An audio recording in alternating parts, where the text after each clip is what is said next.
ఒక వ్యక్తి పేరు తీసుకొని ఇప్పుడు రామన్న తీసుకున్నాడు, రామకృష్ణ రెడ్డి గారు తీసుకున్నారు. ఆ వ్యక్తి పేరు ఊకుకే తీసుకొని ఆయన పెద్దోని చేయాల్సిన అవసరం లేదు. ఎందుకంటే మనకు కష్టం వచ్చినప్పుడే కొన్ని విషయాలు తెలుస్తాయి. పెద్దలు అందుకే ఆలోచించి ఒక సామెత చెప్పాను, కుండ పగిలితే పగిలింది కానీ కుక్క బుద్ధి తెలిసిందని. పోతపోయింది మళ్ళీ కుక్క అంటే కూడా బాధ. కుక్క అంటే విశ్వాసం గలది. కుక్క చాలా విశ్వాసం గల జంతువు.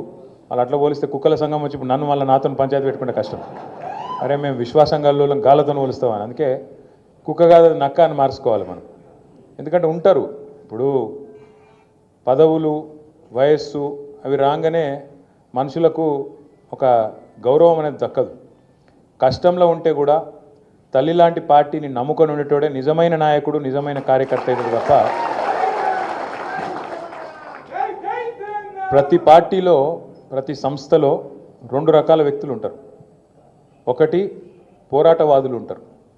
అంటే సందర్భం ఏమైనా కష్టం వచ్చినా నష్టం వచ్చినా అధికారంలో ఉన్నా ప్రతిపక్షంలో ఉన్నా పార్టీ తల్లి లాంటిది, నేను పార్టీని కాపాడుకుంటా, మా నాయకుడిని కాపాడుకుంటా, మా సంస్థను కాపాడుకుంటా అని ఎత్తిన జెండా దించకుండా కొట్లాడేటోళ్ళు పోరాటవాదులు. ఇంకొక రెండో రకం ఉంటారు అవకాశవాదులు. ఎటు అవకాశం ఉంటే అటు, ఎటు గాలి మళ్ళీ అటు జంపు కొట్టేటోళ్ళు. అసలు మీ దగ్గర నిర్మల్లో నిన్న మొన్నటిదాకా మనతో ఉన్న నాయకుడికి అసలు కనీసం సిగ్గు లజ్జ ఏమైనా ఉందా? ఎందుకంటే కాంగ్రెస్లో పోతా అంటే కాంగ్రెస్ వాళ్ళు వద్దని టెంట్ పెట్టి ధర్నా చేసిరు, ఈయన వద్దని. అయినా కూడా సిగ్గు లేకుండా పోయినట్టుగా. అంతకంటే ఏం చెప్పాలి నేను?